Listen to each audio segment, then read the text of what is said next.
Bienvenidos a este nuevo conversatorio dedicado al Día del Bibliotecario, actividad organizada por Editorial Universitaria y Biblioteca Central de nuestra gloriosa tricentenaria Universidad de San Carlos de Guatemala.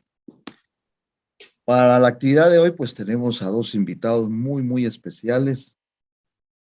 Se los voy a presentar dentro de un momento.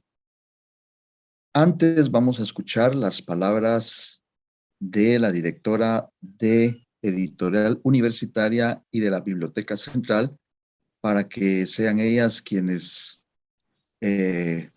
protocolariamente abran este conversatorio.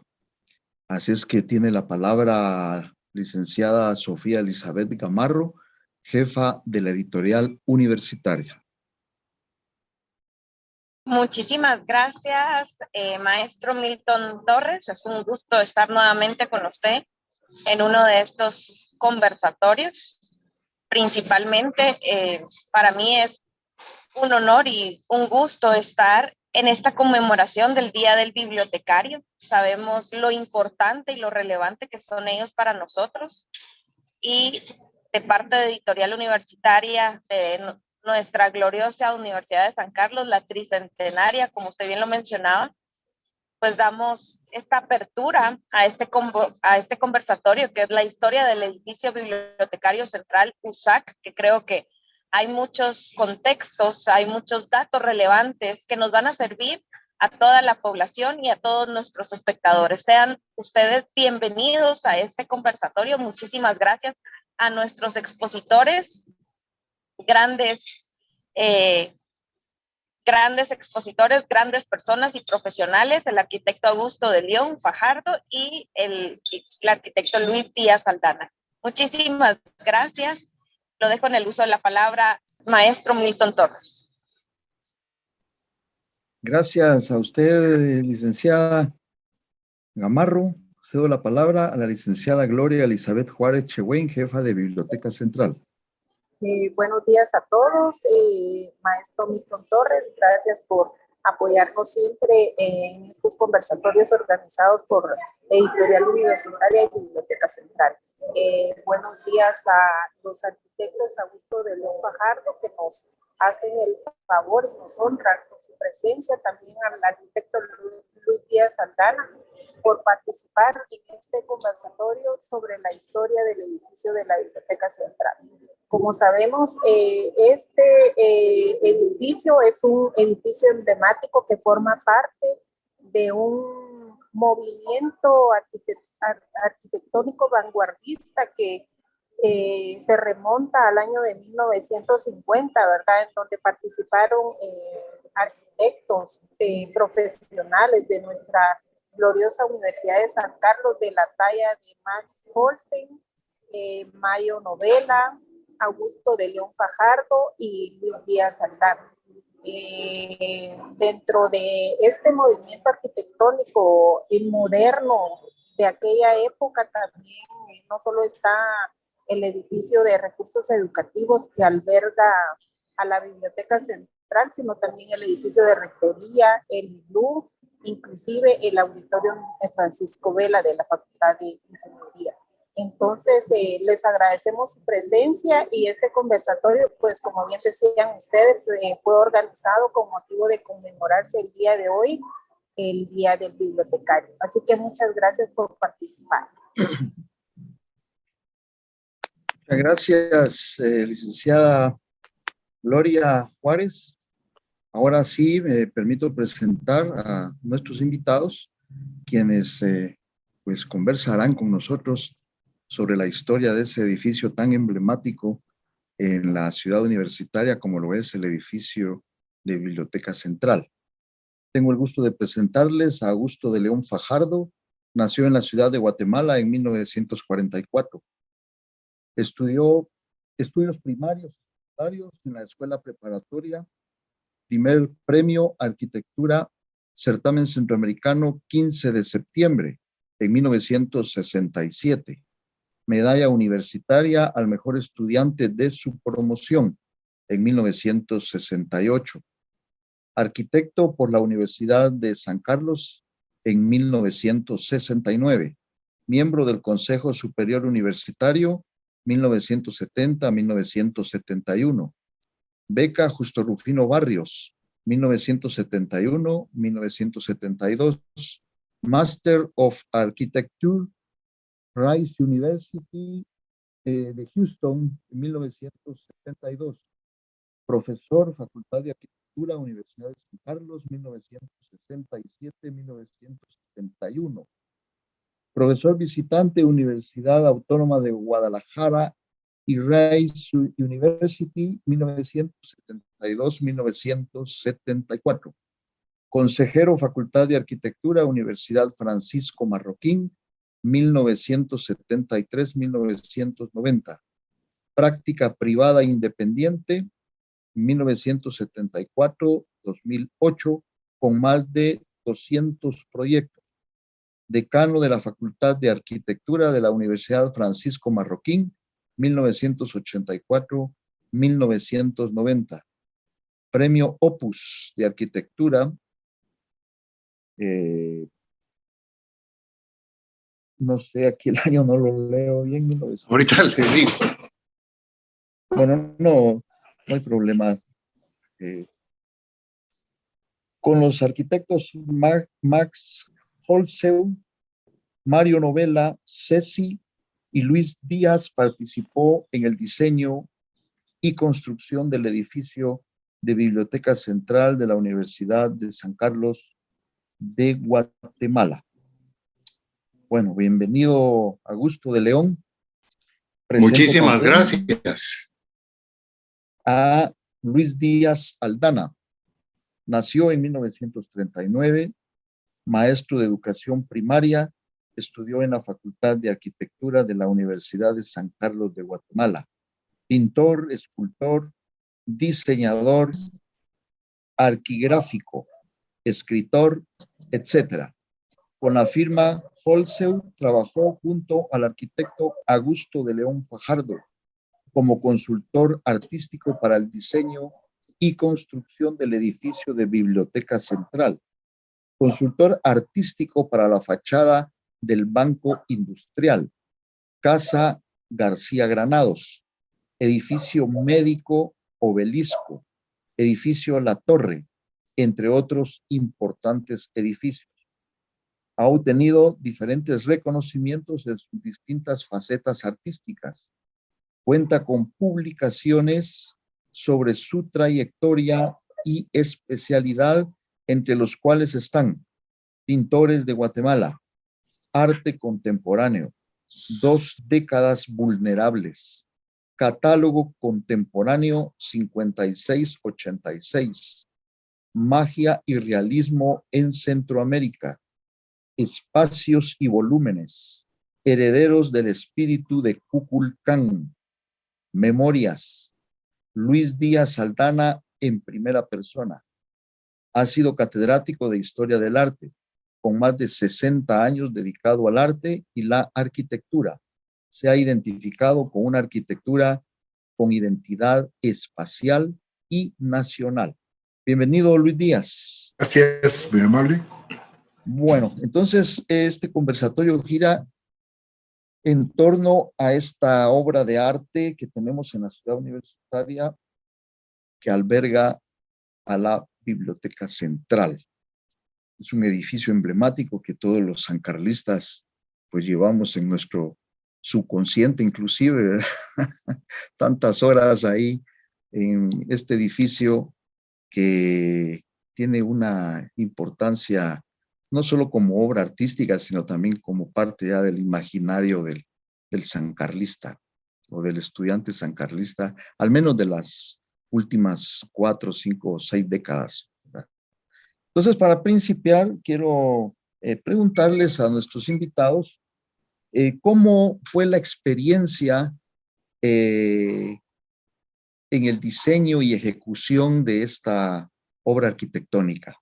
¿Qué experiencia nos pueden transmitir? ¿Qué recuerdos, qué datos técnicos, generales, artísticos nos pueden transmitir acerca de la elaboración de ese proyecto y de la ejecución del mismo que dio origen pues a este edificio, que es una obra arquitectónica importantísima. Dejo la palabra en primer lugar a Augusto de León, indicándoles que tienen más o menos entre 10 y 12 minutos para hacer esta presentación general de diseño y ejecución de la obra, y después pues vamos a pasar a otra pregunta o algunas preguntas que surjan de la exposición que ustedes hagan en este momento. Muchas gracias, es un honor. La palabra, Augusto.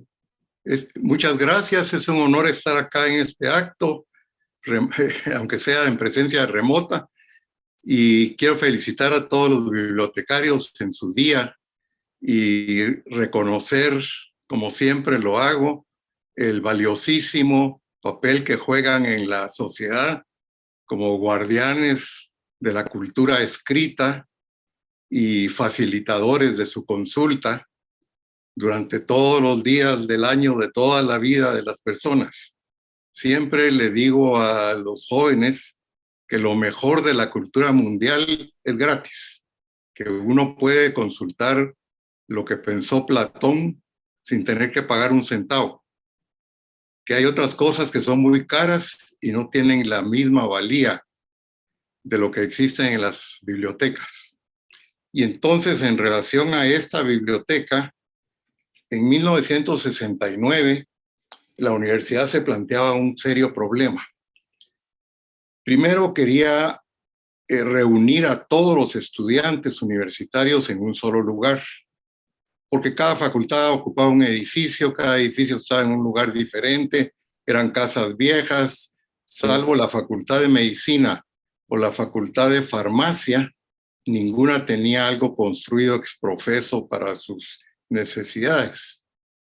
Y se lanzó a completar el campus de la zona 12, que había sido iniciado en su construcción en los años 50, casi 20 años antes.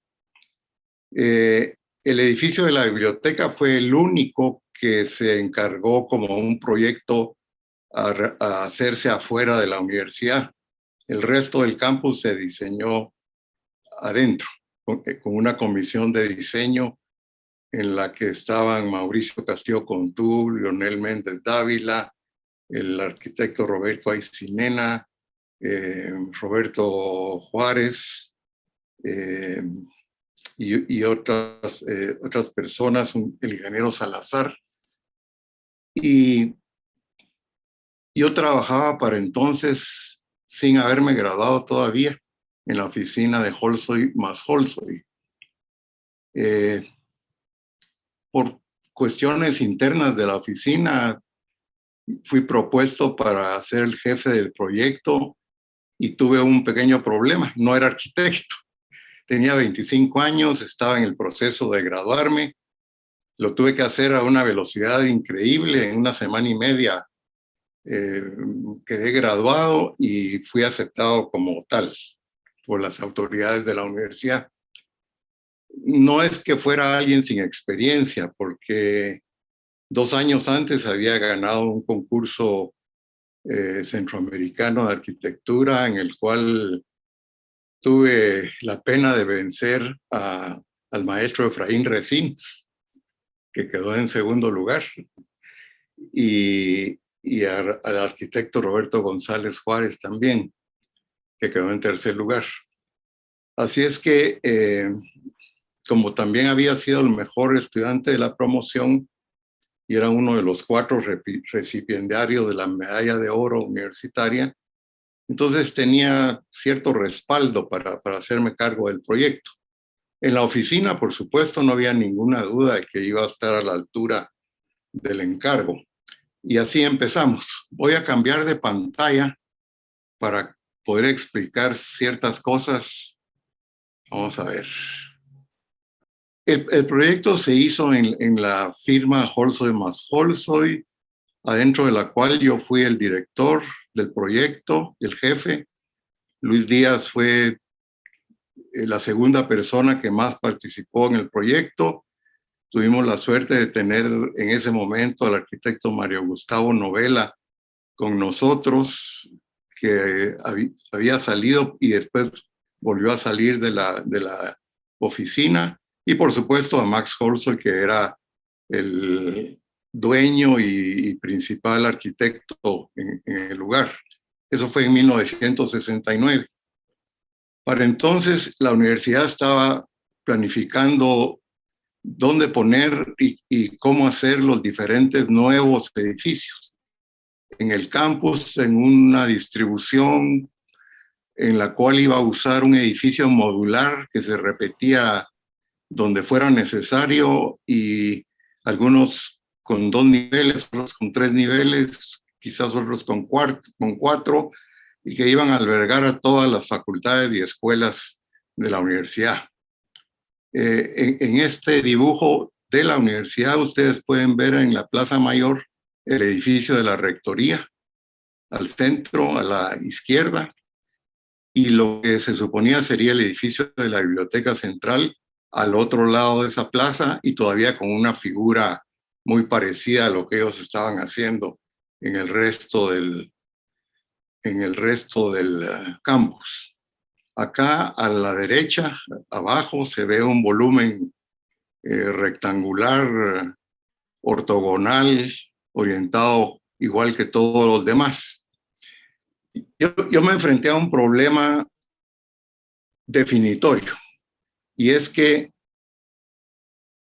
en este caso no se podía definir la biblioteca como una biblioteca de tantos volúmenes por estudiante de la universidad, sino al revés, tantos estudiantes por libro. La colección era pequeña, aunque se reunieran las de todas las facultades, pero supuestamente tendría que crecer con el tiempo. Dos, una colección de libros debe protegerse del ambiente. Normalmente se dice que algo grabado en piedra dura 10.000 años, algo en papel 1.000 años y algo en medios electrónicos 10 años. En papel, el peligro, el problema son la humedad, los hongos, la luz solar, una serie de elementos ambientales que van destruyendo el libro. Así es que lo teníamos que mantener a la sombra, lejos de la luz directa del sol. Pero por otro lado, nos enfrentábamos a un proyecto con mucha escasez de fondos, que debía resolverse con medios modestos e ingeniosos. Entonces, desde muy al principio, yo llegué a una figura rectangular, o sea, un cuadrado, pero girado a 45 grados respecto al resto de los edificios del campus, porque eso me permitía ventilarlo mejor. Con unos muros en los vértices que también ayudaban a la ventilación, y porque el terreno del campus es un terreno en desnivel hacia el sur, pues el edificio está basado medio nivel más abajo que el de la rectoría, y eso quita altura para no competir. Había un problema político, que si el edificio de la rectoría debiera ser el más alto del campus y el edificio principal. Y aquello era imposible porque el volumen de la biblioteca era mayor, e indefectiblemente, a menos que se hiciera un edificio de 2 o 3 pisos muy largo, como el de las aulas de ingeniería o el edificio de veterinaria, aquello no iba a ser posible. Así es que, aunque era muy cierto lo de la ventilación, a mí me sirvió como un argumento para convencer a la gente en la universidad que tenían que aceptar que la biblioteca fuera más grande que la rectoría. Con esta pequeña maqueta de cartón fue que discutimos ese caso. En primer plano hay un edificio bajo, muy largo, que nunca se construyó, que iba a albergar todos los servicios estudiantiles, y que cerquita de la biblioteca iba a tener una cafetería, comedor muy grande. La comida es algo prohibido en las bibliotecas porque es un elemento de contaminación y de llevar manchas, sustancias, insectos, etcétera, a la colección. Por eso todo lo que era comida iba a estar en otro lugar. Pues entonces el argumento era este: un edificio rectangular recibe el viento, lo concentra a los lados, se arremolina en el otro extremo y entonces hay una diferencia de presiones, un aumento de presión en la fachada que recibe el viento, una disminución, y eso hace que el viento pueda circular adentro del edificio como jalado por el área de baja presión. Pero cuando el edificio necesita bloquear la luz del sol, necesariamente tiene que cerrar las fachadas al este y al oeste, como por ejemplo el edificio del Banco de Guatemala o el edificio del Crédito Hipotecario Nacional, que tiene unos lienzos ahí con unos murales adosados. Pero entonces, si no la mitad, una gran parte del perímetro de esa figura queda cerrado al exterior y no se ilumina naturalmente. Mientras que lo que yo proponía podía mantener los 4 lados abiertos, con esas paletas en los vértices, hacer un efecto todavía mayor en crear zonas de alta y de baja tensión y hacer ventilar mejor el edificio. La arquitectura es el diseño y la realización de ambientes que no existen en la naturaleza, usando medios naturales o artificiales, como el aire acondicionado, por ejemplo, que aquí no lo podíamos tener. O naturales tan sencillos como meterse en una cueva en donde uno está seco cuando afuera llueve, donde uno está protegido de las fieras cuando uno está dormido, etcétera. Pero con medios artificiales se puede lograr algo que es diferente al exterior. Por otro lado, esa posición me permitía a mí hacer algo que quizá le pueda llamar una broma. Todos mis proyectos, 200 proyectos o más que he hecho, realmente más de 250, tienen una broma que la gente no se da cuenta. Este edificio tiene 2. La primera es que el edificio, como dijo el maestro Torres, está girado en relación a todos los otros edificios. Correcto. Pero cuando uno entra y está un tiempo adentro y sale de nuevo, todos los otros edificios están girados respecto al edificio de la biblioteca. Y la broma es que si uno entra a la biblioteca y entra en contacto con el conocimiento y la cultura que están en su colección, cuando sale, ve al mundo de diferente forma, porque uno ya cambió también. Después hay otra broma a la que llegaré después. Entonces, el edificio empezó a tomar forma y surgió el problema de cómo proteger las fachadas del sol al oriente y al poniente, pero dejar pasar el viento del sur y del norte y hacer que la luz entrara por rebotes. Mauricio Castillo Contú, que era un hombre inteligentísimo, genial, que siempre estaba proponiendo cosas quizás descabelladas, pero que en el fondo permitían limpiar la mente y pensar diferente. Dijo una vez: ¿y por qué no hacemos una estructura tridimensional liviana en las fachadas y ya no tenemos columnas adentro? Bueno, pues la idea de esa rejilla tridimensional rebotaba en mi cerebro. Y pensamos, bueno, ¿y si parte de esa rejilla contiene planos sólidos y van a servir de sombra y otros reflejan la luz por rebote de 2 o 3 pasos antes de entrar? Resolvemos el problema. Y efectivamente, imaginando el edificio en todas sus posiciones, cómo iba a ser, y llegamos a plantear ese tipo de parteluces. Pues costaba imaginar cómo iban a ser, pero ya diseñándolos en detalle, usando los nomogramas que los arquitectos empleamos para examinar el paso del sol en la bóveda celeste, se llegó a esa solución en la cual las fachadas noreste y suroeste están protegidas del sol en esta latitud justo. Pueden ver ustedes la línea gruesa abajo que toca justamente el paso del sol el 21 de diciembre de cada año. O sea que hasta ese día, incluso ese día está protegido apenas por ese juego de parteluces.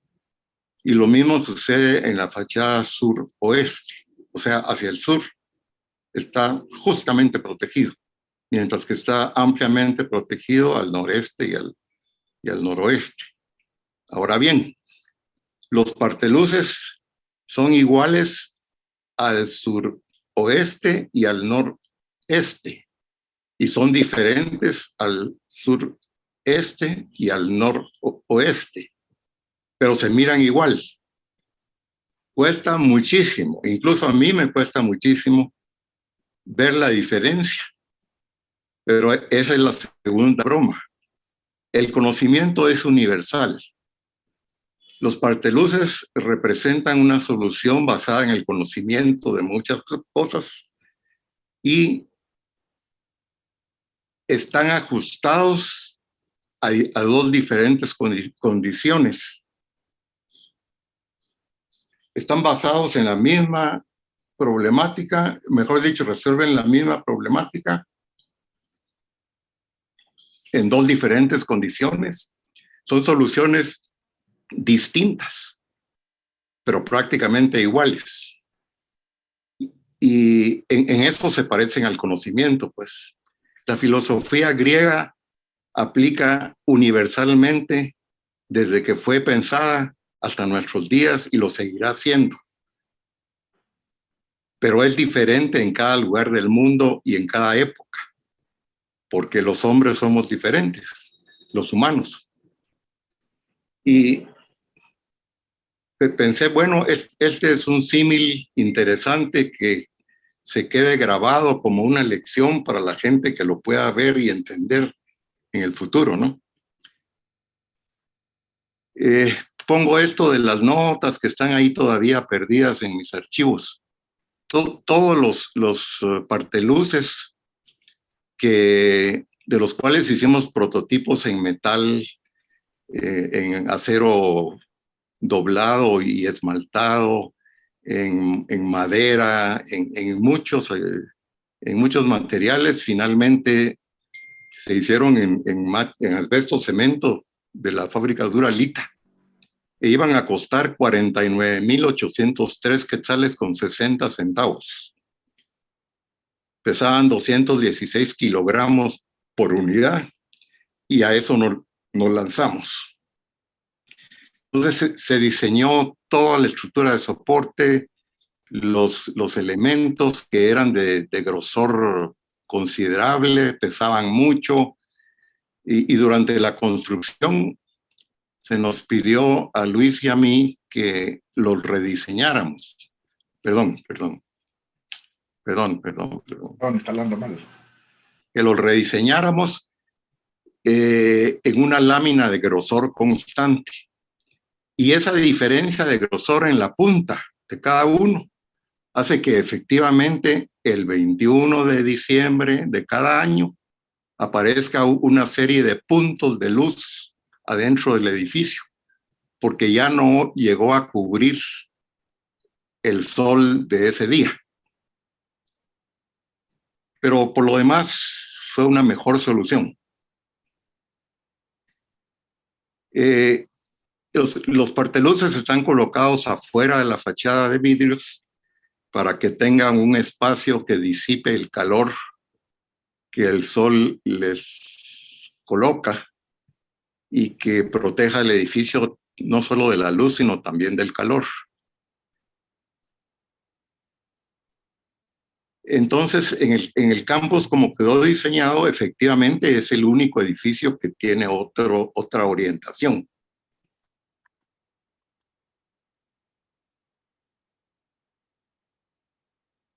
Iba a tener en su primer nivel un salón de estudio con la colección de reserva, o sea, los textos de los cursos, etcétera, abierto 24 horas, 7 días a la semana.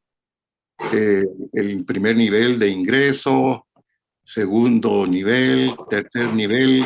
Ustedes pueden ver la cantidad de asientos en el edificio en relación a la colección es inusualmente alto.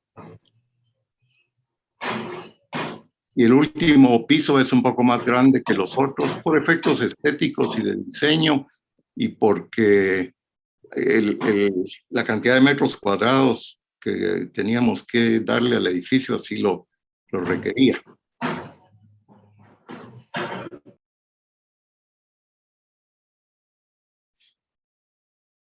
Una foto durante la construcción, cuando ya se empezaba a colocar los parteluces en la fachada noroeste. Y entonces ahí se puede ver que el edificio es una estructura sencilla con esa piel de parteluces integrados en la solución, porque si se quitan, como ustedes pueden ver en la parte que aún no los tenían, el edificio es otra cosa, pues. Hay otros edificios que tienen, como los murales de los bancos en el centro cívico, algo adosado que uno lo podía pelar y el edificio sigue siendo el mismo. Aquí no. Esta es una solución integral de la cual depende el edificio para ser como es y para funcionar como funciona.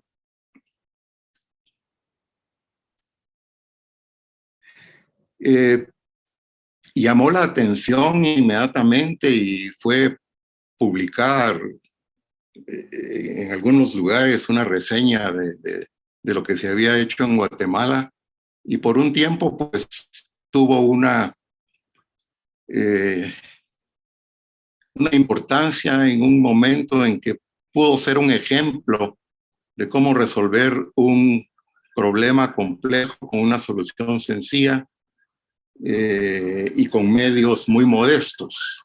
La arquitectura en el mundo no siguió ese camino. La arquitectura de hoy día es otra cosa.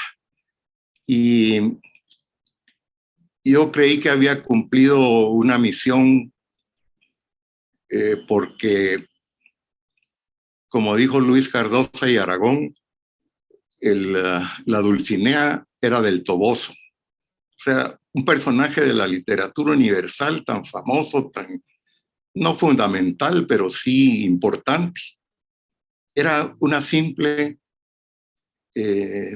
muchacha en una fonda de una aldea de Castilla-La Mancha, en medio de aquella pobreza de la época del Quijote. Entonces, ¿por qué no pretender hacer algo valioso con 3 centavos, con los medios al alcance, sin inventar nuevos materiales, sin pretender hacer algo súper rico y súper complicado, sino quedarse en lo más sencillo posible? Y siendo mi primer trabajo profesional, yo quedé muy satisfecho con esto. La universidad fue muy respetuosa con el proyecto. En lo fundamental, aunque le hizo varios cambios con los cuales yo no estuve de acuerdo, solo uno de ellos pude corregir. Si ustedes ven este dibujo, arriba del edificio hay un parapeto que le da un grueso o una altura a ese elemento horizontal. La universidad quiso dejar de hacerlo. Y yo tuve una batalla muy, muy grande con mi maestro, mi decano, Roberto Aycinena, para que se construyera ese parapeto. En esta foto se está empezando a construir, ahí arriba en la esquina. y finalmente sí se hizo, y ustedes ven que ese elemento horizontal es como lo diseñé, así quedó.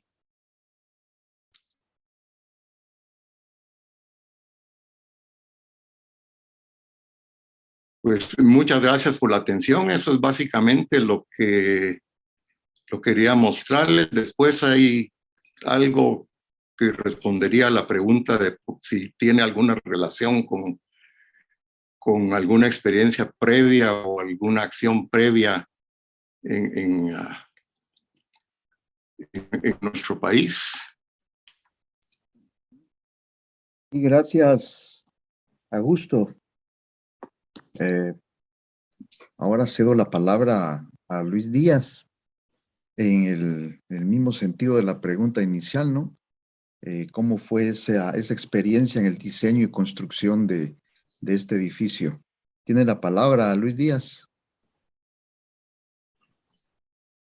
Solo el micrófono, maestro Díaz, por favor.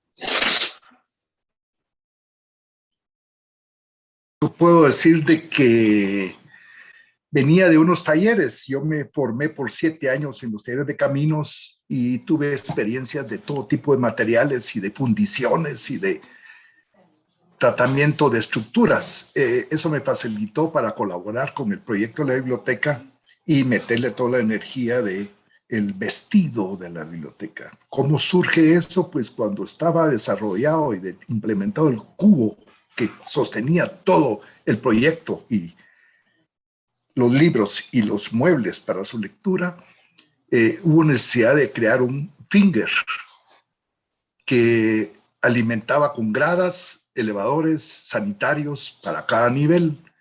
Ese finger se hizo de quizás como de 2,40 metros, que era una buena medida para el finger, y eso dio el espacio de poder proteger e instalar los parteluces y poder caminar con ellos entre sacarlos afuera o verlos para adentro.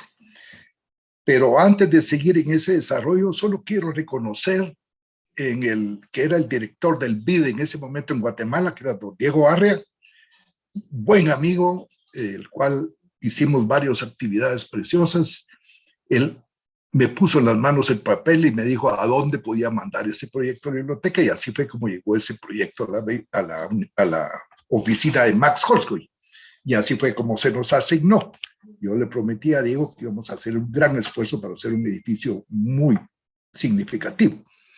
Y efectivamente así surgió, puesto que los parteluces, que es un elemento diagonal, donde me considero un especialista en esos términos de diagonal y en materia prima, que es el asbesto cemento al final, se pudo lograr hacerlo de 1 centímetro de espesor, lo más delgado, pero lo más resistente a la vez, gris, que iba muy bien con los concretos limpios de todo el edificio. La instalación sufrió un pequeño problema al final cuando se empezó a construir, porque hubo un error de los constructores y se anotó, y tuvimos una reunión con el rector de ese momento, que era el Pájaro Guardiaviano, y que se dio cuenta. Hicimos una pequeña maqueta para la instalación de los parteluces, puesto que estas figuras están puestas sobre una estructura de metal que soporta su peso y su lugar. Y eso ayuda a que se divorcie una cosa de la otra, pero hacen su función. Y se empezó a dar cuenta de que el edificio daba unas grandes calidades. Pero si ese error no se hubiera corregido, porque estaban empezando a colocar mal los parteluces, hubieran tenido que ir a cortar un pedazo al final, porque no hubieran casado en estas grandes columnas diagonales que crecen en los 4 sentidos. Esa energía de las columnas es la que generó la iniciativa de ponerle en diagonal para orientar los parteluces a una mejor posición de la ventilación y proteger el sol, puesto que funcionan perfectamente para recibir los aires nororiente y resuelven de manera plástica, o sea, mejor dicho, estéticamente muy bien. Esta energía se volvió perimetral en el edificio porque era un sistema que no era fácil diseñar fachada por fachada. En cambio, esto cerró el edificio y lo volvió en una decoración barroca, muy mayoide, algo que tenemos en la sangre. Yo especialmente me he dedicado mucho a sacar lo más que puedo esa estilística para poder amarrar nuestros proyectos a nuestro país, a nuestra ciudad, a nuestra idiosincrasia. Y lástima que todos estos esfuerzos crearon la famosa plaza que se da entre la rectoría y la biblioteca, pero lamentablemente nunca ha habido un ejercicio de paisaje bien hecho, no hacen caso a muchas cosas y le han plantado ceibas y otras cosas que tal vez los mismos jardineros los van a provocar. Pero yo visualizaba esta plaza como la plaza que está frente a la Catedral de México, que es una plaza inmensa donde puede juntar muchísima gente. Aquí tiene algunos obstáculos y algunas jardineras, pero que no tienen mayor incidencia, mayor importancia. Por fin ya se minó sacar la ceiba, estaba en un lugar totalmente fuera de lugar. También quisiera decir de que el trabajo de arquitectura en Guatemala de esas tipos de mezclas arquitectónicas y estilísticas no es nada fácil. Esa fusión de arquitecto graduado en la propia Facultad de Arquitectura, como es el arquitecto de León, y yo como artista, con la energía que tengo y la capacidad creativa que me acompaña dando vueltas a todo para hacer ideas practicables y que queden instaladas, porque como que nada de ese edificio tiene más de 50 años de existir en su construcción y recibió algunas alteraciones en la estructura, pero todo eso se resolvió y se construyó de una manera veloz y rápida y no respetaron mucho el detalle, pero si ven ustedes los planos de esta biblioteca, son verdaderamente obras maestras. Yo propongo que se haga una exposición de su material, si es que el arquitecto todavía tiene en sus manos, porque ya veo que sacó una cantidad de detalles y de imágenes y de diagramas que fueron muy útiles para esta plática. Me da pena por el tiempo que se fue un poquito, entonces mejor dejamos el espacio para las siguientes preguntas. Bueno, con estas explicaciones podemos entender por qué cuando salimos del edificio de biblioteca vemos el mundo de otra manera, por esa broma que quiso jugarnos Augusto de León, con el sentido lúdico, ¿verdad?, que debe tener, creo, toda obra de arte, es muy importante. Bueno, como el tiempo también apremia, ¿va?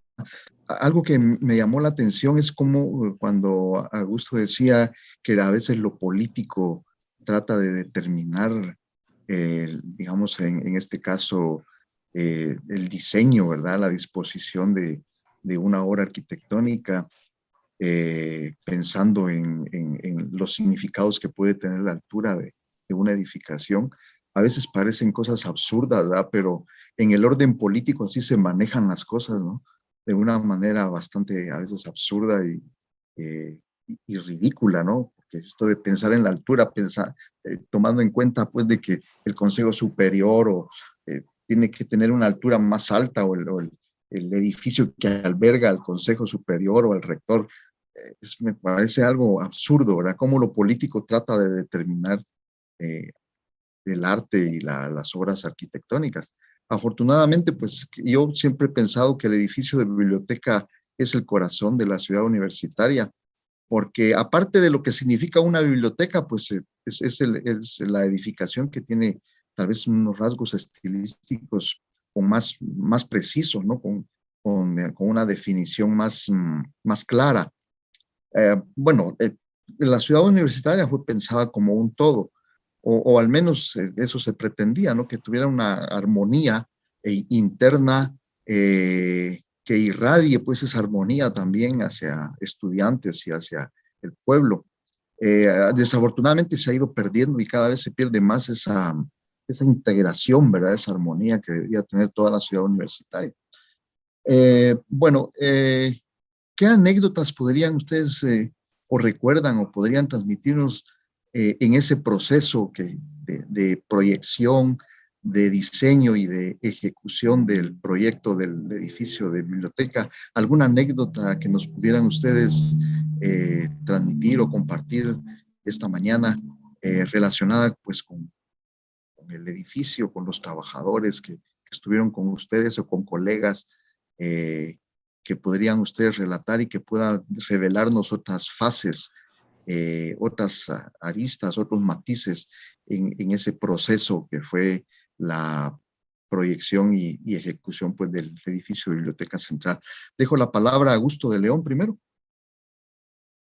Ya, yo entregué el proyecto en 1970, fue aceptado, me tuve que dedicar a otras cosas ahí dentro de la oficina y otras cosas personales. Entonces me despegué de él realmente. Estuve fuera de Guatemala un tiempo. Cuando regresé, el edificio estaba en construcción. Apenas logré, como ya expliqué, lograr la corrección de ese detalle en el remate de las fachadas. Hubo otras cosas que la universidad cambió y que nunca consultó con los autores. Hubo un rediseño estructural para reducir el costo. El presupuesto del edificio eran 881,000 quetzales. Y para ajustarse a eso, la universidad tuvo que cortar esquinas, ¿verdad? Y hacer o dejar de hacer cosas. Pero en realidad, en cuanto a las anécdotas, Luis estuvo tanto en la oficina del proyecto como en la misma universidad, en el equipo del resto del campus. El más indicado para contarles lo que haya sucedido es él. Muchas gracias. Entonces dejo la palabra a Luis. Gracias. Mucho amistad con Mauricio Castillo, y lo volvemos a mencionar como una figura clave que la universidad no sabe quién era él, tal vez, y no lo han homenajeado. Pero cuando Mauricio se enteró de que estábamos girando el edificio en 45 grados para abrir la plaza sur, él se puso feliz porque era el sueño dorado de Mauricio de hacer una calzada de la cultura con esculturas y otro tipo de cosas. Pero el factor tiempo es el que llenó de varias administraciones ese campus, y hoy pues es un campus un poquito caótico en todas las estilísticas que han surgido, en pasos a desnivel y un montón de cosas.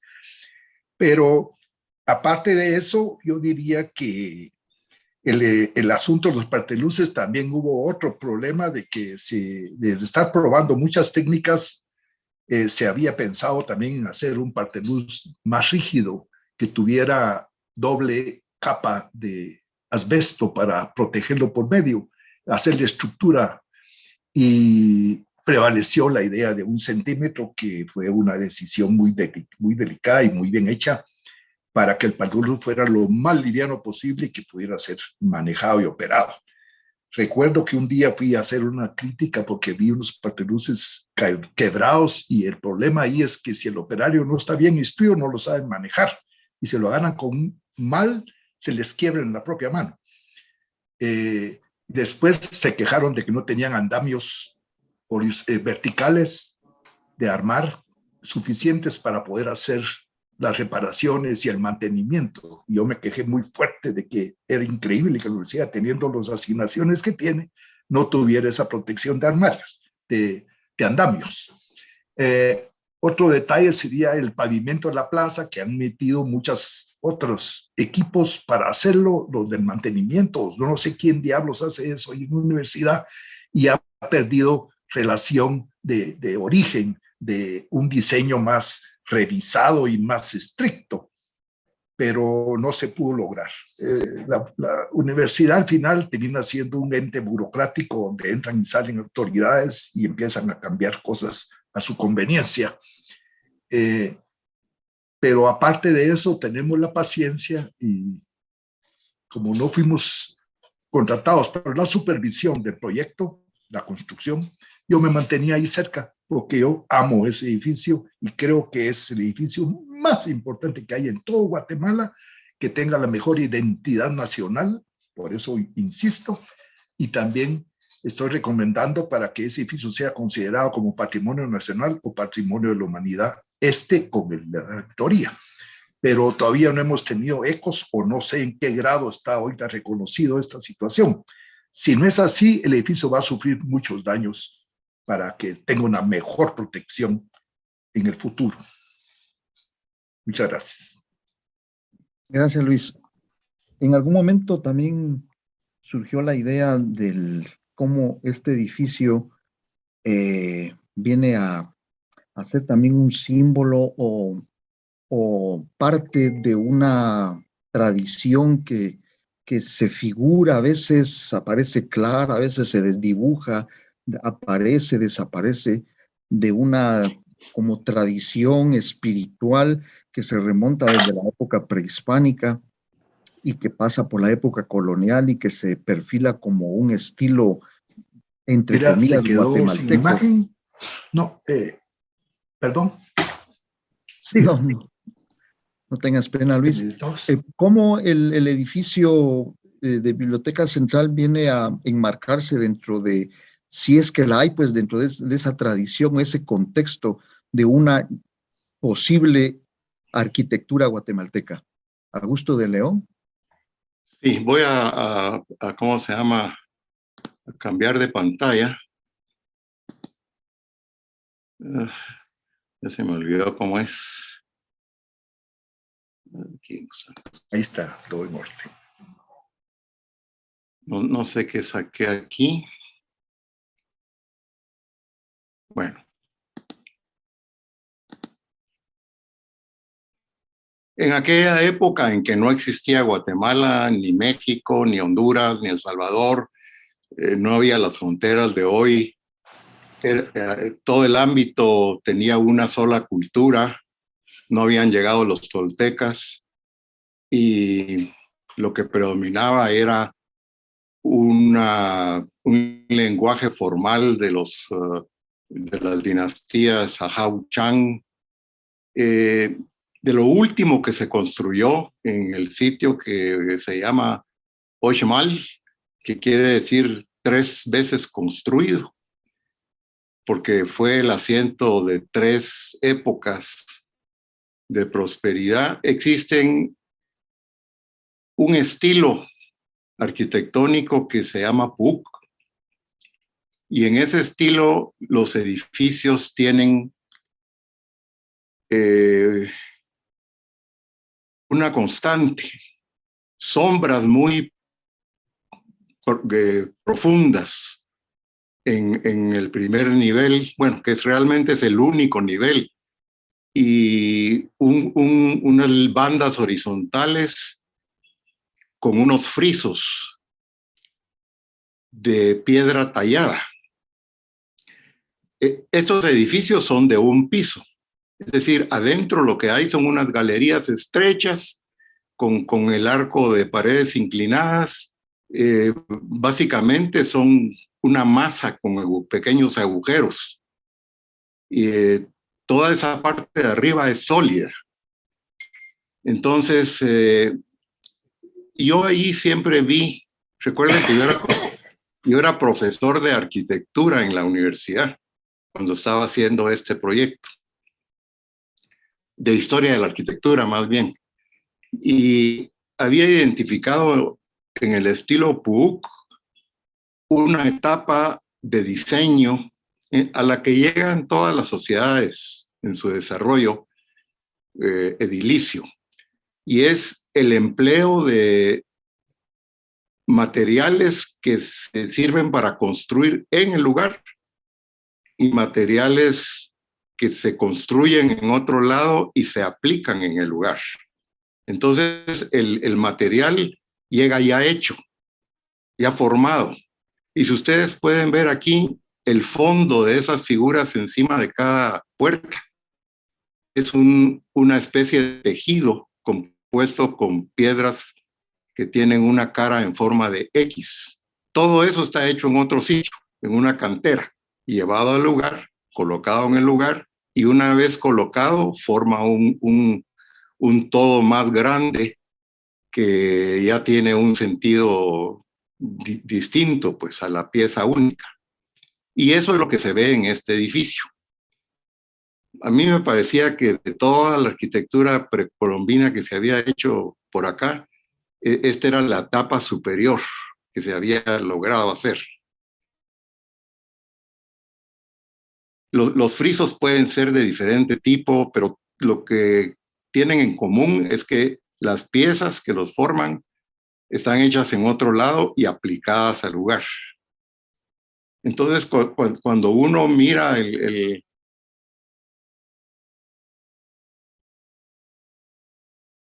edificio de la biblioteca,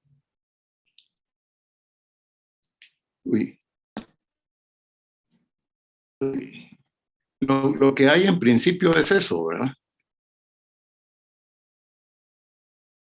No sé cuántas cientos de piezas son de los parteluces.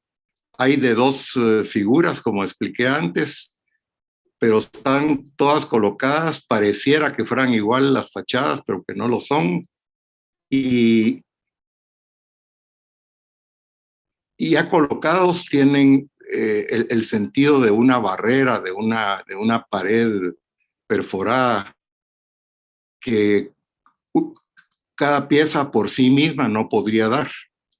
A propósito, en esta foto, ustedes pueden ver que hace falta una pieza, es la que se cayó en el terremoto de 1976, cerca de la entrada, en el 1-2, en el tercer piso.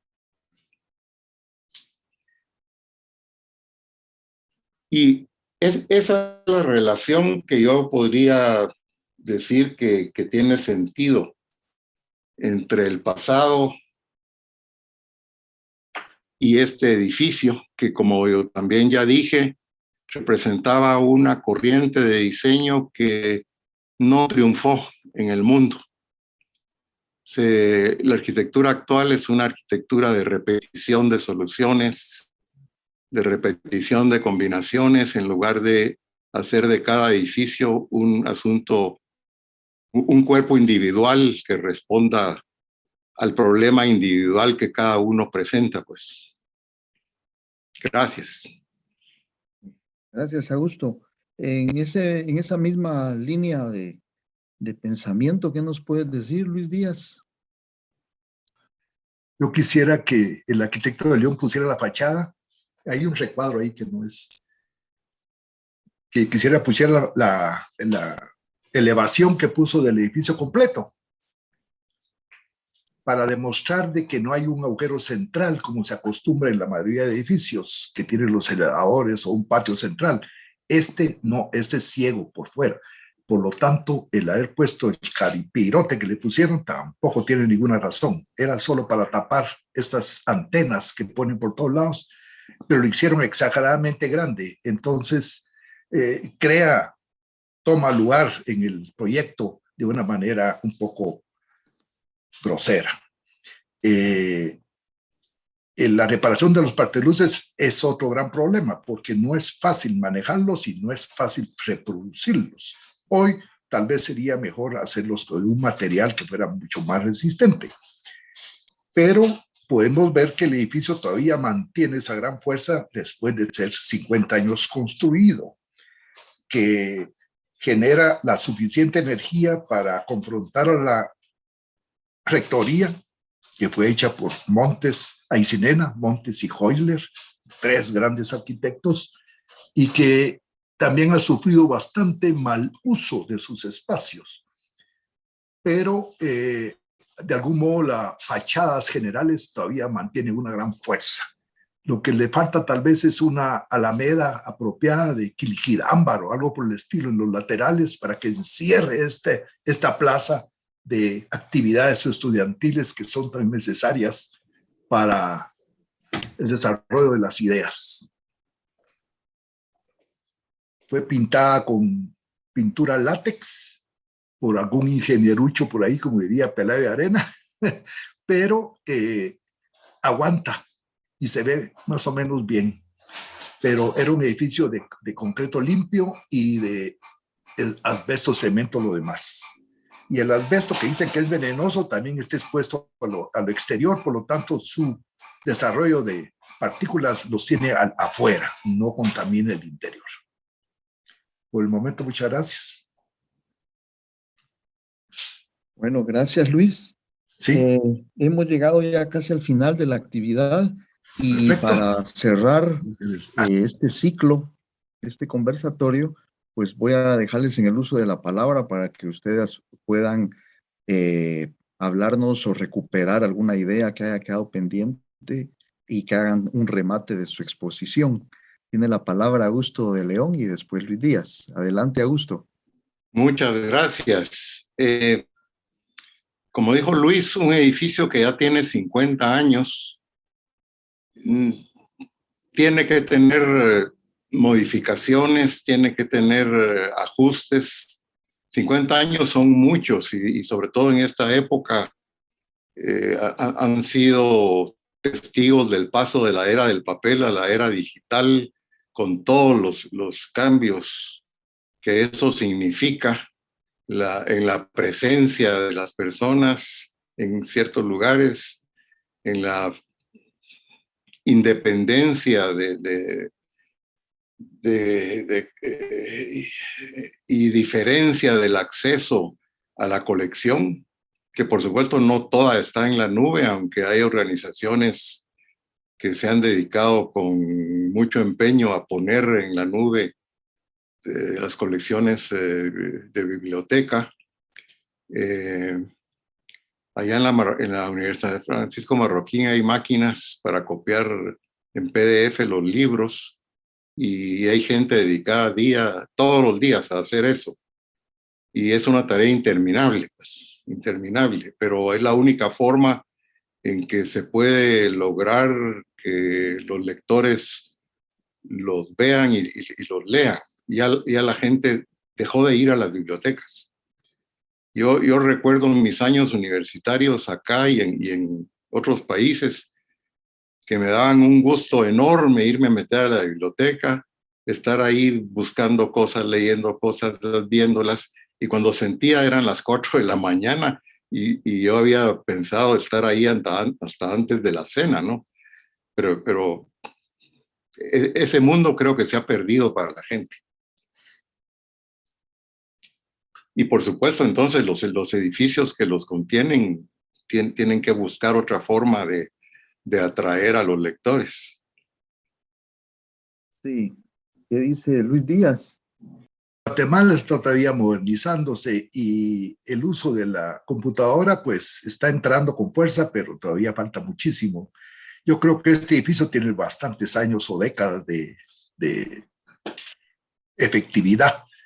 Por lo tanto, el edificio fue muy bien hecho y por lo tanto debería de aguantar con toda la carga de años encima. Y solo suplico a las autoridades para que lo reconozcan, lo quieran, lo cuiden y traten de organizarse con las autoridades para que sea muy bien mantenido en su mantenimiento propiamente y que no vaya a ser ofendido por ideas que surgen sin consulta. Por el momento yo creo que estamos sobre el tiempo, así es que muchas gracias y a sus órdenes siempre. Los felicito por todo. Bueno, gracias a nuestros invitados, a Augusto de León, a Luis Díaz, dos profesionales, dos intelectuales que son responsables, ¿no? de habernos dejado esta obra tan importante en nuestra querida Universidad de San Carlos. Y como este conversatorio también está dedicado a todos los bibliotecarios, pues reciban nuestro saludo, un abrazo a todos los bibliotecarios que hoy celebran su día.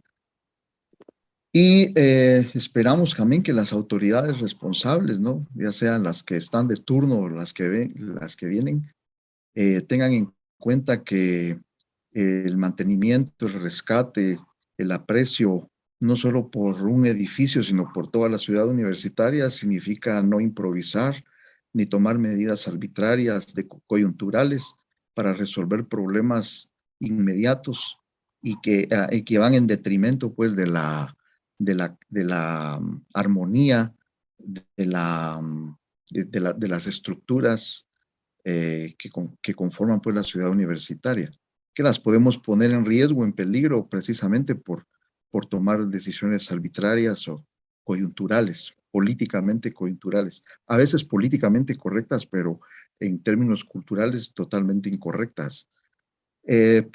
Vamos a dar la palabra al público, a leer primero algunos comentarios que han hecho a través de este medio. Bueno, el disertante tiene ilustraciones, sí, ya las vimos. Dice Roberto Cifuentes, que aquí pueden poner las preguntas. Rosa María Gómez dice, felicidades arquitectos, excelente disertación y de acuerdo totalmente con los comentarios acerca del diseño tan especial del edificio de Biblioteca Central. Toda una obra arquitectónica. Toda mi admiración a ustedes. Luis Raúl Navas, saludos, felicitaciones, arquitecto León Fajardo y maestro Luis Díaz. Mirna Calderón, muy interesante y valioso tema, gracias. Por aquí veo una mano levantada también de Lourdes. Sí, buenas tardes a todos, Dios los guarde y los proteja. La verdad es que estoy muy, muy feliz de haberme conectado con ustedes.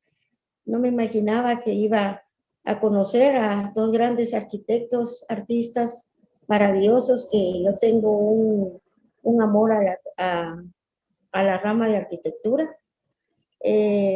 Gracias por esa exposición tan admirable, que tengo una gran inquietud si esa información está en un libro plasmado o para tenerlo uno como referente, no solo en las unidades, especialmente en arquitectura, yo trabajo ahí, para tenerla como referente, porque es una muestra del conocimiento, de los trazos, de todo lo que un proyecto conmueve, y que les agradezco de corazón por su tiempo, su amor a su carrera, sus sueños se fueron cumpliendo, y que sí hay que pedir a las autoridades, a la gente moderna, a presentar ese tipo de presentación, porque así se plasma el amor a lo que dejan otros y cuidarlos, porque sinceramente es lo único que queda en la historia. Así que estas son mis palabras, Dios los guarde y los proteja, y muchas, muchas gracias por esta presentación, y que la biblioteca es una maravilla, es un monstruo precioso, y las felicito a todas, son un gremio muy, muy dedicado, muy amoroso con la gente, bien organizada, porque yo la conozco desde hace muchos años, ahí llego visitándolas, así que bendición para todos. Muchas gracias.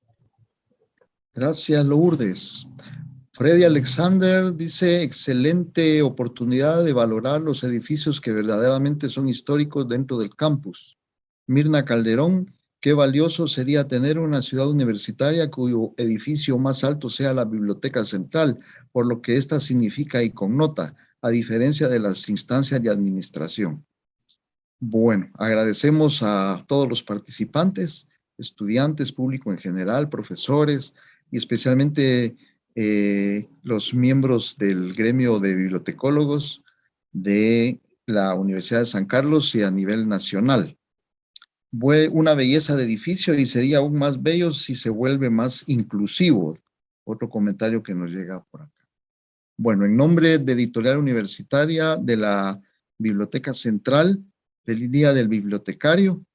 Gracias Augusto de León, gracias Luis Díaz, Roberto Cifuentes, Yolanda Santizo y Belisario Reynoso por el apoyo y por toda la logística que prestan a este tipo de actividades. Los esperamos para el próximo conversatorio que será, pues saldrá la invitación y será publicitado por los medios oficiales de Biblioteca Central y de Editorial Universitaria.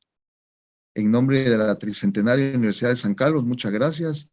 Pasen una muy buena tarde.